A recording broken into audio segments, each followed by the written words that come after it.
Boys and girls, we aren't going to waste any time yapping. We're just going to get straight into it. The season is over. The new season's coming in very soon, July 30th at 3 a.m., and it only going to last 1 hour. I really do appreciate their 1 hour maintenance times and not their freaking 5-6 hour maintenance times. I think that's amazing. But yeah, a lot of people are probably banking on this update, either keeping them playing the game, returning to the game, or not coming back, whatever the case. I think what I've seen here, I did skim through this, but I didn't skim through the balance adjustments because I wanted to save that as a fresh reaction to give my thoughts over excitement or like letdowns. I'm super pumped about this. You can see it, it's oozing out of me. But I know a lot of you guys are wondering, what have they done? What changes have they made? Anything significant enough? I want to talk about that and go through it. Okay, so first and foremost, we already know that she is going to be coming out. This is the brand new Dark character who seems incredibly busted. We'll see what happens. I haven't seen any of the real like concrete definitive numbers yet, but she's got fucking immunity on herself, so you can't CC her. The girl can like literally ignore shields with her ultimate. That's fucking insane. It's like the one thing I did see in this section was Hell Kid getting a buff, and then I'm like, oh, but she can just ignore his shield. Not that it counters him entirely, right? It's just a matter of ignoring shields is really fucking strong. It seems like this is the Dark unit that's actually coming through to F shit up. She's able to literally CC herself. She can stun the whole team, right? If she kills one of your units with the finishing blow of the S2. She's got all kind of stuff going on. Oh, and she's got a freaking stand. You see this purple thing right here? She gets these big arms, like a stand, a literal stand. So JoJo fans are probably going to go crazy. Anyway, she's coming out. But not just her. It's not just like they're only dropping an SSR unit. They're also dropping an SR unit by the name of Nell. She looks fine as hell too, brother. Look like she giving old girl from Fairy Tale a run from her money. But she's an SR disorder as well. So we're getting another 4-star Dark unit. And she has AoE vulnerable, which is really freaking cool. The only other person I know in the game that can give vulnerable AoE is Dina. But unlike Dina, this girl can give a speed buff in addition to that vulnerable. So she's another speed unit for you to play around with. Now, I don't know her stats yet, but I am a big fan of adding more horizontal variety of speed units that can do things like support you, like speed buff and vulnerable. So I'm looking forward to seeing what she's cooking. But those are the two units that are coming out. They're adding new character outfits. One is for Lilium Storm Blue. I'd love to see what that looks like, but I don't see anywhere where it actually showed it off. Gameplay updates. Here's the important stuff. Grim Pursuit Inferno difficulty. So all Grim Pursuit modes, the ones we're grinding for shells day in and day out, or, oh, no, I'm sorry. Not shells, modulations.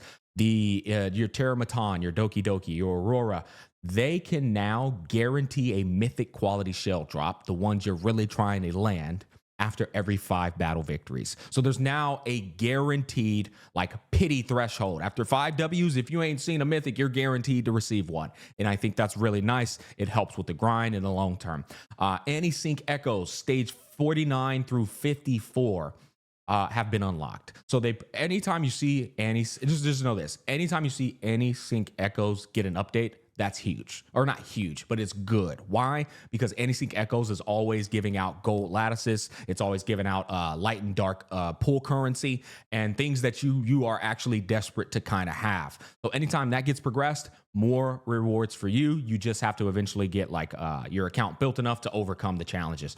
Together with the addition, and that's a permanent mode, obviously. Together with the addition of the Heinrich chapter storyline. Okay, I think they're finally progressing the MSQ. That's the only way I can read Heinrich chapter storyline. So the MSQ, like we beat it. It's been on it's been on cooldown for quite some time. I think we're finally getting an update there with the new season. Not that everybody's a big fan of the story. I'm not saying that, but I think MSQ update progression, regardless of whether the game story savvies you or not, is always an important thing to do regardless. New Ember Trek mechanic introduced, Frostbite at the start of battle. Oh God. Okay, so Ember Trek, all this is every time, it's like a new theme. Every time the new Ember Trek starts over, there's a new annoying ass CC buff that you have to deal with as you're pushing through Ember Trek. And this is going to be Frostbite, which is fucking annoying. I hate those CC buffs, bro. This new mechanic will be adopted in the next round of Ember Trek. And then secret stages have been added to Ember Trek. I don't know what the fuck they mean by that. I don't know if they mean they expanded upon it and there's more stages to do now, or if you're going to be able to like duck off into a literal secret room and get some goodies. No clue. We'll have to wait and see on that one. Season 1 opening, like I said, it's going to be July 30th, but EU and Asia servers the 31st because they're on a different time schedule. Arena loadout feature. This is another massive W. A dedicated gear load. Basically, fuck, I don't even have to read it. Brother, now you can finally have loadouts separate from PvE for your PvP experience. So if you're doing Etheria RTA, you got loadouts that you can now equip on those characters, and it will not affect the loadouts that you're using in PvE and vice versa. Massive feature right here. Balance adjustments. So this right here, I'm not going to go over every single one of these because it's all like a bunch of little things that they've just been kind of like remedying, like little issues. But some of them, like this first one's funny. So Lence's skill description: apply Aqua Shield to all allies equal to 14% of her max HP, not 12%. So like it was supposed to be 14, not 12. It's like, I don't know if that was an issue. I feel like you just snuck in a buff. Snuck in a buff for Silence, but I ain't complaining, brother, because after that new dark unit come out, the broken passive, we gonna need some Silence in this motherfucker. I got 3 dupes of Silence. All right, fixed an issue. Oh yeah, I'm not reading all this. So there's a lot of these you can go in and read and see what they've done. Some of them are important. Some of them are huge, like little issues that were really fucking annoying. I'm trying to think if there's one I could remember. It's not coming to my head. Like it's Sharon. We're shortening debuff durations with trigger a Concerto Bud and Flower evolution. So our flowers would transform for shortening your debuffs. Like what the hell? It's things like that they fixed, but there's some big ones in here, I promise. Just take your time and just glance through it and you'll see what I'm talking about. But gameplay fixed an issue where's it at? Yes, Phantom Theater could not deploy characters under poor network conditions. Do you remember how fucking annoying this was when you would join in somebody's party, try to play somebody, and it would like, can't place them. And I'm just sitting here like, there's only 2 fucking people on the field. What do you mean I can't place them, bro? There's 3 slots of field. They're fixing that, which is awesome. Fix an issue where deploying teammate characters could result in an error. Yeah, it's just the whole thing that was like massive.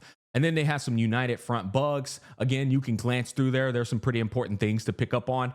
But others, I think there was one in here that I found that was pretty big. And I believe it was Etheria, we're quitting battle, incorrectly trigger the results. No, we're viewing default information. Shit, I don't remember where it went, guys. Just make sure you take your time looking at some of this stuff because it was annoying things in the game that needed to be fixed and they finally fixed them. Okay, optimization and adjustments. Enhanced strategy functionality. Added lineup recommendations for daily high difficulty challenges with curated top tier character setups based on aggregated player clears. To summarize that up for you, their current system right now, if we come in here to the game, and we go over here to challenges, Grim Pursuit, and we come down here to Ringo Kutsu. This is it. We come over here to this strategy window. All it shows really like is just like wells on the clear time, what they're using to overcome it. But like these guys, their account investment is fucking insane. Like, I mean, the shit they're doing with these setups is just, look at it, 5 out of 5 Yelly, you know what I mean? Like 2 out of 5 Beyonce, fuck you with your luck. But like they got crazy setups and they're able to overcome because in basically money spent. Whereas recent clear times, this is more so people really getting to cooking, people actually figuring shit out. And what the problem is on this is as the day goes on, it's very random to really be able to like figure out what people are using on the broader scheme.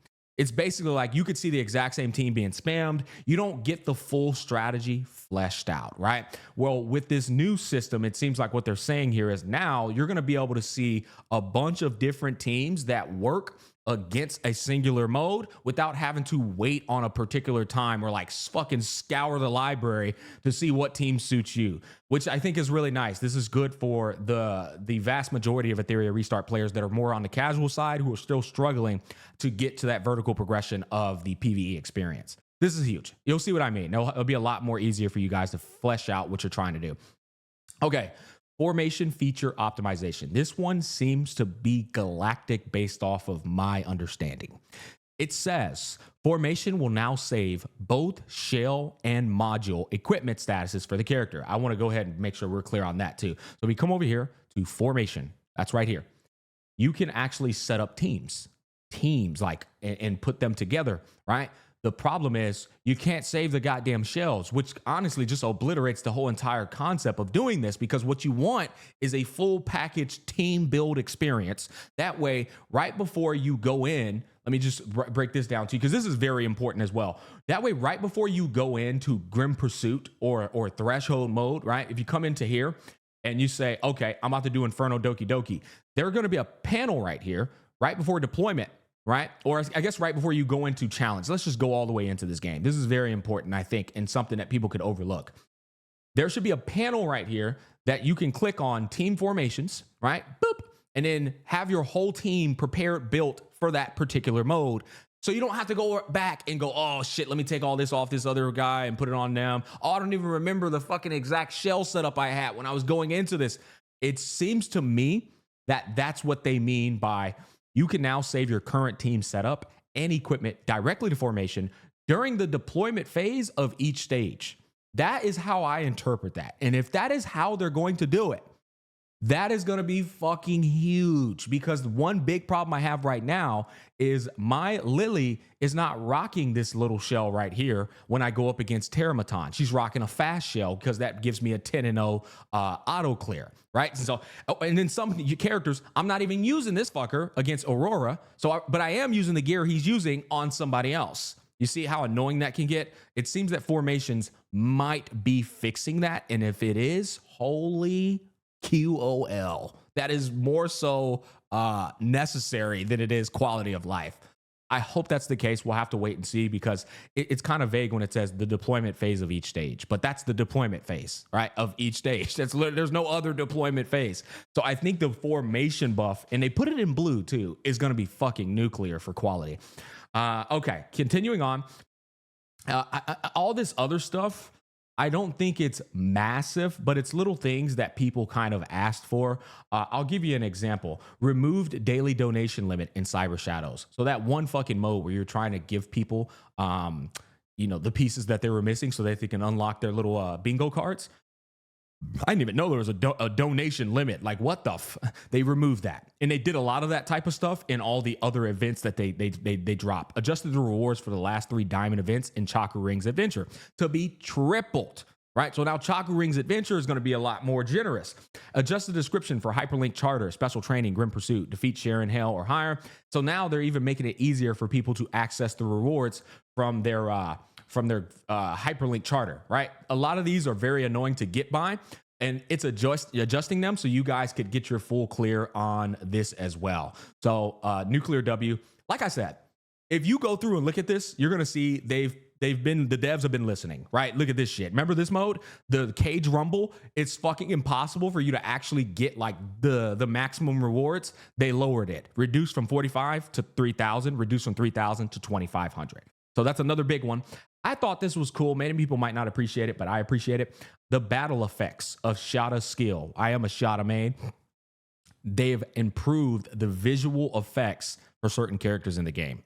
I love that type of shit, because visual effects is something that's kind of more of a long-term enjoyment, and it does go a long way for the player base. So I think that's cool. And then finally, improved overall game stability.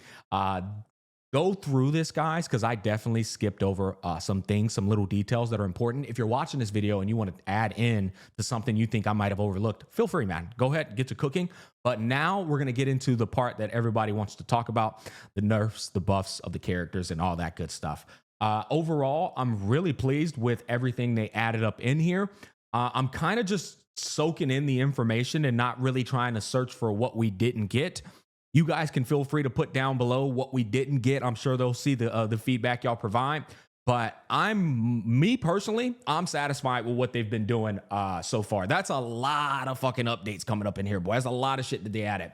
Okay, let's get into it. Character adjustment. The following changes are listed as the final effects when both characters and their skills are fully leveled. This is something I'm very happy about. I will say the one bad thing, the one caveat here is a fucking Dark character's coming out that ignores shields. I don't think she's going to be able to handle or like bypass the immunity of Hellkid's shield, but she ignores his shield and can, I think, attack your actual life. Yu-Gi-Oh! Attack your life points directly, and that's that new Dark unit that's coming out, right? So apart from that, that's an L for Hellkid, but I am so happy about this. Bro, guys, listen, man. My Hellkid has been sitting at fucking level 45, and he hasn't been taken to 6-star Because the biggest problem with Hellkit right now is he's too fucking slow, guys.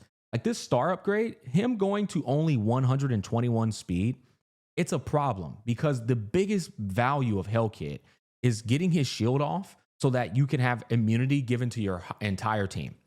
You get his shield off, you have immunity. And the issue is if you come over here to like somebody like Ling Luo, where is Ling Luo at? Here she is. She's at 100. She's 2 speed faster than him, but she also has incentive to build up her skill 1. So she's even faster than Hellkit because everybody's investing in her skill 1. Nobody's invested in Hellkit's skill 1. So she's so much faster to where it's actually possible to get her to go before the other enemies go, or like go second before everybody else goes, to put immunity on your team before the CC wave gets fucking out of control. That's huge. Hellkit didn't have these perks because his skill 1 isn't that fucking important, guys. It's just stun. Stun's valuable, but it's not more valuable than getting a beefier shield and reducing the cooldown of this to 4 or, you know, shit like that. It's pretty important. So he's now getting speed boosts to 127 when upgraded to 6 stars. That's really fucking fast. If we didn't know already, 127, guys, I believe that's my Lily. Hell, yeah, dude, Lily's 127 speed. So Hellkit can now be a lot faster. And if you really want to invest in him, you can take that skill 1 up and you can stun people with his auto attack in PvP. That could be fucking annoying in the long run. He can be very fast. This is huge because that means now you can get that immunity off immediately and your team is going to be much more harder to kill, apart from the exception of going against that fucking cunt of a dark character that's coming out. I'm going to be building my boy to 6 stars and using him in PvP because it's actually more so important for horizontal investment, right? Let's say they ban Ling Luo. Now you don't have that one character that can give immunity to the team. Well, now you got fucking Hellkit as a secondary option to give immunity to your team. Very fast, put them out there, boom. That's huge. Better horizontal, spreading in PvP is huge for fucking PvP. On top of that, because you're so worried about getting his speed up so that he can get the ult off, it's very important that they buffed his attack because you're going to have to sacrifice building for attack just to get speed thresholds as fast as possible. So giving him a 60% increase in attack scaling for the shield because his shield scales off of his total attack. That's another massive W. I'm so excited for my boy Hellkit. W Hellkit, bro. Let's fucking go. All right. Holden. Now, I haven't read anything past the Hellkit, so everything else is fresh for me, guys. Holden. Skill 1. Deal 3 hits of damage to a single enemy. Each hit, he got buffed. Oh my God, bro. I'm happy that he got buffed. I'm more so happy that he got buffed for damage. I am a Holden simp. I want to play Holden for damage. I don't care about him making him fast at all. I want my boy to do some damage, man. Hell yeah, that's a nice one. That's a 15% times 3. That's a 45% multiplier increase. And then he has an additional 5% now to inflict defense down for 1 turn. He's going to be applying that defense down a lot more often. That 5% might not seem like a lot, but that's 25% for 3 chances to proc. Huge. Execution mode. Upon entering battle, gains 12% counter rate. They buffed the fucking counter rate. Oh my God. And 6%. Oh my God, bro. Holden's getting I love to see it, boys. You know what's crazy? Is Holden is already a problem. He's already a problem in PvP. Now he's really going to be a problem because the counters are going to be much more consistent. His damage is going to be a lot harder now too on that counter because they increase this while also increasing the final damage for every 500 defense. So 3,000 defense, Holden. Oh, bro, I'm so excited. Now, I'm going to be very excited as soon as I see some other things. I need to see some nerfs too, boy. Okay, we need to see that revelation nerf. We need to see some nerfs in here, boys. All right, come on, let's see it. All right, I love this though because guys, you don't understand. Making the bruisers more viable is going to make PvP more enjoyable, and it's going to make PvP more diverse. That's important. It's very important that when you see these competitive tournaments, it's not everybody bum rushing fucking revelation. It's people actually spreading out and strategies being fully fleshed out, and all of the different ways of playing these characters is now being brought to the table. Okay, let's continue on. So that's Holden. Yes, my boy Chloros getting another buff, boys. Let's go. Bro, it broke my heart, guys. I had to refund my Chloros very early on because I wasn't able to get through the modes because he's very expensive. You gotta like you gotta yelly his ass. All 3, well, at least 8 fucking lattices have to go into him for his ult and his skill. And then you kind of honestly want his auto attack too. Like, he's a very expensive DPS. I had to refund him because he just wasn't performing to where I needed to perform. It was way more value getting being given those lattices to like Lily and shit. Anyways, deals 480% damage. Okay, cool. But it's now increased the final damage, right? Its final damage permanently increases by now another 10%. So every time you use his ult, he gets a final damage increase. It used to be 25, now it's 35. That nigga about to be hitting hard. He's gonna be an assassin. Up to a maximum increase of 105%, not 100%. If this skill kills the target, it cannot be revived. Okay, so he got a nice little buff. I'm actually really happy about that. To be honest, I'm not sure that's enough. He's strong as shit. It's going to be enough definitely for you to grind with like Terramaton and certain fights because he is a boss shredder. But I wanted a little bit more, bro. I wanted something that wasn't necessarily like a damage increase, but more so like a means for him to be even more viable in PvP because he can be an assassin. Like, he can ult one person on the other team and just send them to the Shadow Realm. But Bloodbath is going to kind of like make sure that can't happen. Flame Stream. Deals damage to a single enemy equal. You know what? I'm sorry. I'm a ADHD moment. If it's a one tap, yeah, I guess Bloodbath still procs because Hoyan can get countered by Bloodbath too. Never mind. All right. Ignore that. Rahu. Rahu's getting another fucking buff. Oh my God. Rahu is already a problem, guys. Oh my. I'm not complaining about this because Rahu synergizes with Holden. I think this season you're going to see a lot more Rahu and Holden, boys. Ooh, you're going to see a lot more Rahu and Holden. And that's good because I own them both. Let's fucking go. Rahu's getting more damage, bro. And then deals all day. Oh my God, bro. Rahu Holden going to be a problem. I'm happy. I'm really happy about that. Seriously. W Bruiser team buffs. Real Mocha. Wait, did she get buffed? For each 1 HP final damage increase after attacking 70. Oh, they buffed Real Mocha? Skill 2? Okay. Skill 3. You buff skill 3 some more? The first to inflict for 1 a turn. Okay, the splash damage is the same. The base damage, she got a little bit of love. And now it's more consistent to stun. The first hit has 100% chance now to stun for 1 turn. Oh, fuck. I would say that's actually more of a PvP buff than it is a PvE buff. People now, even if she doesn't succeed in cleaving, she can at least stun somebody if they don't have immunity on them. Right? So, like, I think that's still a bit of that's actually a pretty solid Real Mocha buff for PvP. Foo Shui. Foo Shuo. I don't know how to do it. Fuck you. The fourth, I can't believe she's getting a buff. The fourth anima effect has been changed from effect accuracy plus 12 to effect resistance plus 12. The fourth anima effect has been changed. Okay, hold on. I got to look at that. Foo Shui, the fourth anima effect. Oh, they're talking about her dupes. It just dawned on me. So now this is going to be effect. Yeah, because this girl don't give a flying shit about effect accuracy. I think that's cool. Effect res, making her a little bit harder to CC. That's huge. Yeah, I like that. W. The thing is, man, I'm actually kind of blown away that they're changing dupes in the game. I don't mind it though, because the dupes aren't fucking crazy, right? Like, oh my God, effect res plus 12, this changes everything. It's a nice little boost to Foo Shui's, it's a nice little boost to Foo Shui's performance. How the hell you pronounce her name, boys? All right, I don't know how to pronounce it. All right, Phantom Edge Oboro.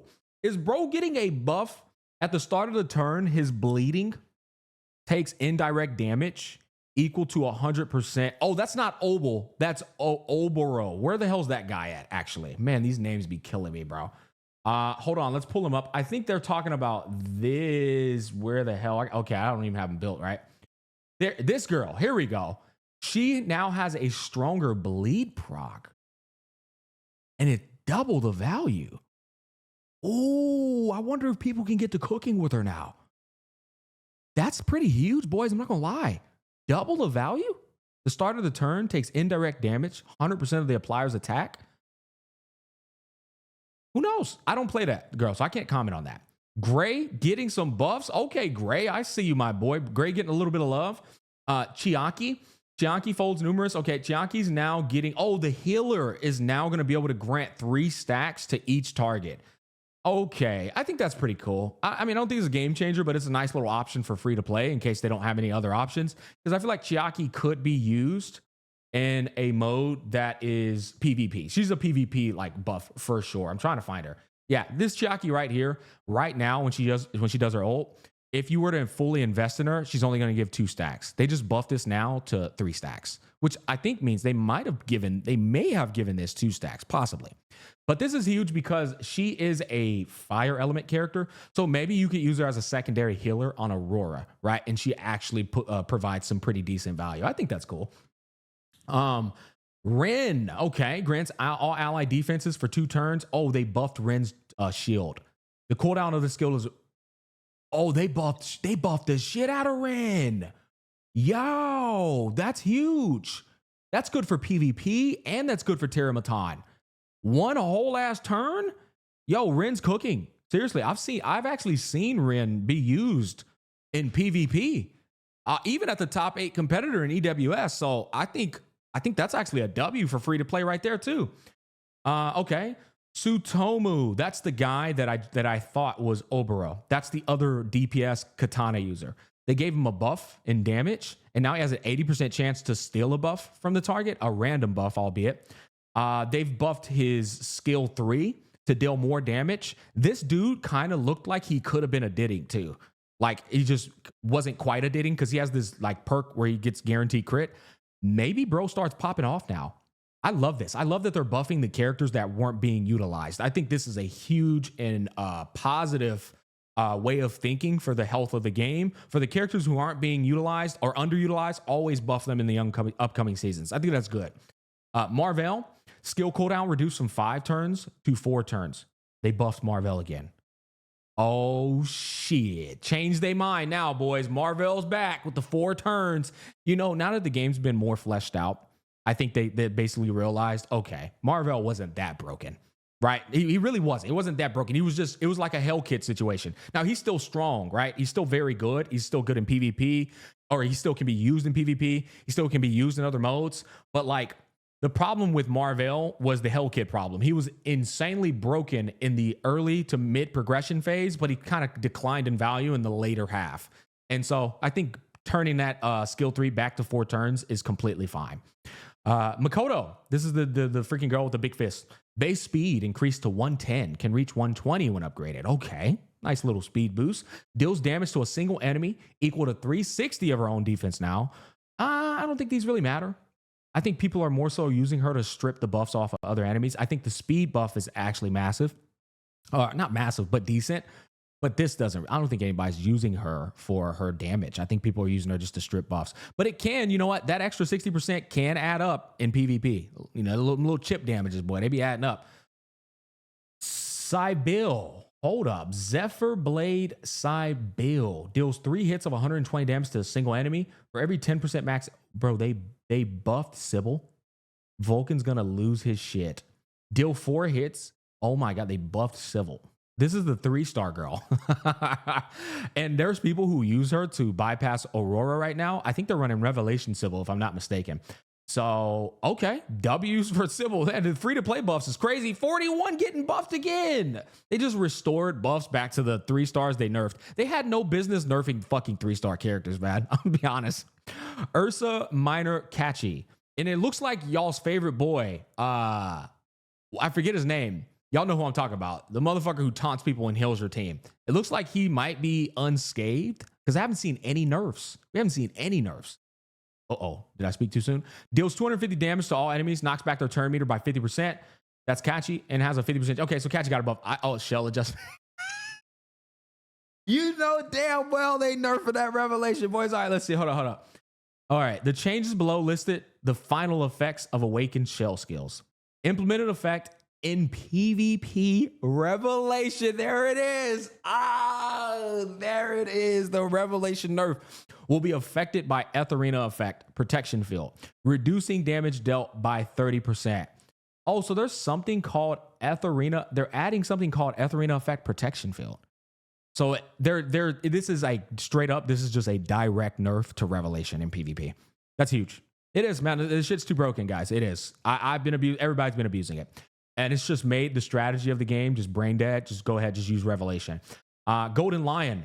Now, that's what I like to see, bro. That's what I likes to motherfucking see, boys. Boys. I've been trying. Come on, man. Please buff it to the point where I can actually use it on my Yelly now. I love this freaking shell so much. It's such a cool shell.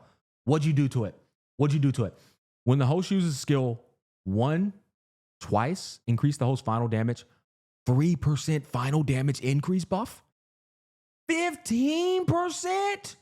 Maximum stacks. Oh, y'all some hoes. They reduced it to 5. So you're able to reach the stacks faster. I will say, I used this one a lot when I was testing my LA. If you reach max stacks, the shit hits like a bus. It hits like a Revelation proc. I swear. But the problem is, it takes 3 years to reach the maximum stacks. So what they've done now is now 5 times 8, which is 40. You still get the same exact final damage increase. You just get it 3 stacks earlier now. I still feel like that's not good enough. But if they nerf Revelation hard as they did, it might be good enough. Because now the more fights go on, the more this bitch starts popping off. Because it's a double whammy effect, right? You get 40% final damage increase. That's insane. Then you get 15% times 5 of this, which is 60% effect accuracy, allowing her to proc or defense application easier, as well as those additional follow-ups. Like, this shit is we'll have to wait and see. It seems like it's good. We'll have to see what happens. That's pretty cool. General adjustment. All shells will no longer be considered skill 1. Oh. Any effects that target or interact with skill 1 will no longer apply to shell skills. Ooh. I wonder, I'm going to be honest.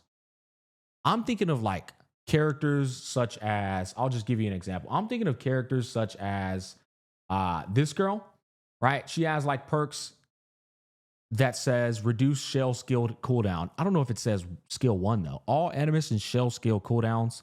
Okay, cool. So it's not like that. I don't know what they mean by that. All shell skills will no longer be considered skill 1.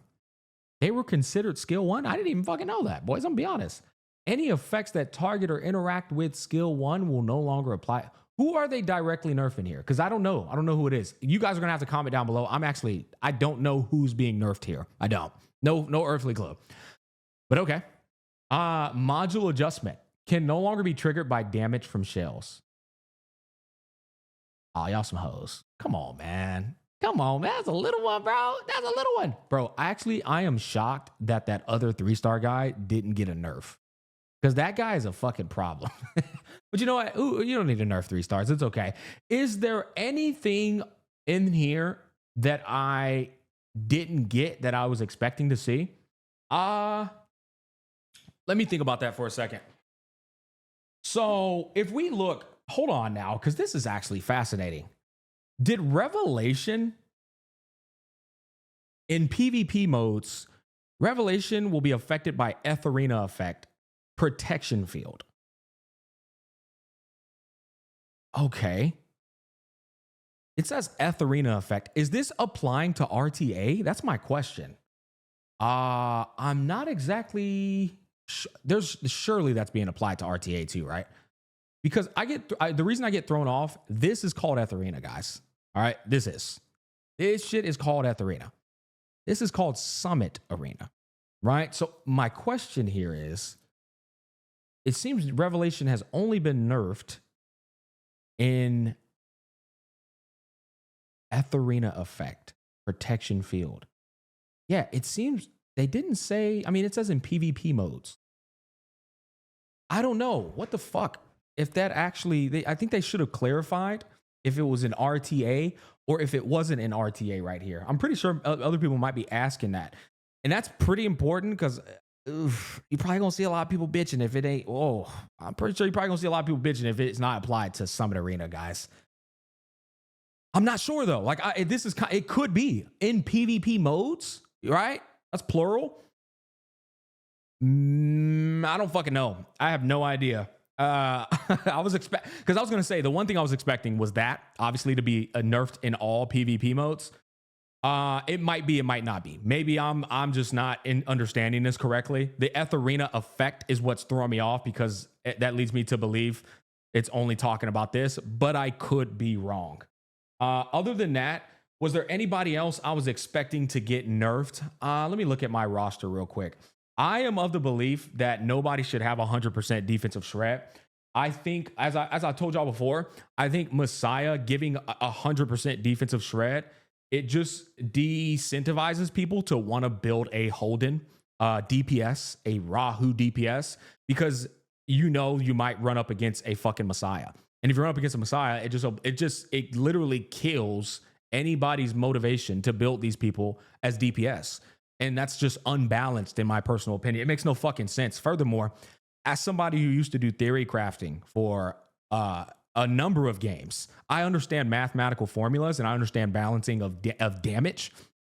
It makes zero fucking sense to give somebody full-blown defensive shred. It doesn't. It is like, that has no logic to it at all. It usually is a balancing act to ensure that all teams can be built to compete. No matter if you get countered, you don't get countered like full-blown outright. It's basically like a Holden, like a full-blown defensive lineup. If you run into a Messiah, you're fucking cooked. Like there's just no ifs, ands, or buts around it. So like, why even build my defensive lineup when they can just say, help Messiah, get the fuck out of here? You see what I'm saying? It doesn't make any fucking sense. It's like, it's an imbalance act. So I am of the belief that the Messiah's defensive shred should have been nerfed, and then you could have compensated with it by increasing his other values to compensate for that defensive loss. These guys have fucking mathematicians. They can figure it out to ensure the balancing act. But, you know, it seems to me like I'm probably the only guy in this space that is looking at that from a mathematical formula perspective and going, how the fuck is anybody going to be motivated to play like defensive cooking in PvP if this guy's in the game with that shit? It just doesn't make sense. So that was the one thing I was hoping I would have saw, but I know I'm in the minority for this space. In retrospect, maybe they can add more tools to the game to keep defensive units from just getting obliterated by this guy. It makes no sense to me that this dude counters defense builds. It makes zero fucking sense to me. But other than him, I can't really think of anybody else. You know what? Here's what I will say. I would like to see more options on a very high level of this game that are being used for DPS apart from Yeli, Messiah, Hoyan. I think it's like that is pretty much the only thing you're looking at. With the buff to Holden and Rahu, you're going to see them now too, right? But as I said, this guy's still going to obliterate them. He is. This nigga don't even need Revelation. You nerf Revelation, it don't even matter to Messiah, bro. He's just like, fuck out my face. So it's like, I feel like there needs to be more variety of options. I would love to see like some Chloros cooks. You know what I mean? I would love to see these guys too. These guys that got built, Sutomo and Obero, right? But they can't compete. I think even with their buffs, I mean, maybe I'm wrong. We'll see what the fuck happens. Even with the buffs that they were given, they can't compete with these fucking people up here, man.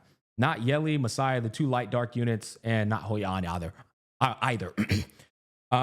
Yeah. So I would like to see more variety of teams. That's all. When I think about PvP in a game, I want to see as many different options as possible to where it really feels like anybody can cook up some shit people haven't seen before.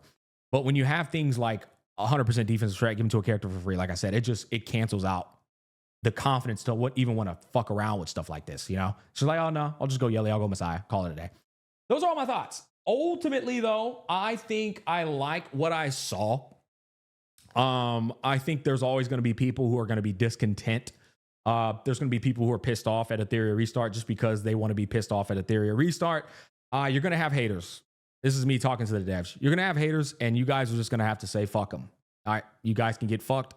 Y'all clearly don't like the direction of our game. We try to do these things and you bitch and complain no matter what. So just get fucked and go play something else.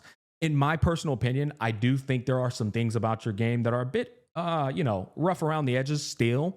But I think you guys are doing a pretty damn good job, all things considered, remedying a lot of the stuff. I know you can't fix everything all in a given day, but I still enjoy y'all's game. I think I play Etheria Restart more than I play any other gacha game right now. But that's also due to the nature of the game. It's a very fucking grindy game, but it's so chill that I can do it in my bed as I'm cuddling with my son and my kids. So that's also why. Yeah. I think I need more time to soak in what I didn't get. Because right now, it's a lot of information to process. And me, in my ADHD, when there's a lot of information to process, I'm too busy processing and digesting that instead of focusing on what didn't come in. You know what I'm saying? So I guess I'll leave that up to the community. I'll leave it up to the community. You guys can leave your feedback down below, but that's going to wrap up this video. Holy happening, 41 minutes, Jesus. All right, thanks for watching. Peace, love, and happiness. I'll catch you guys on the flip side.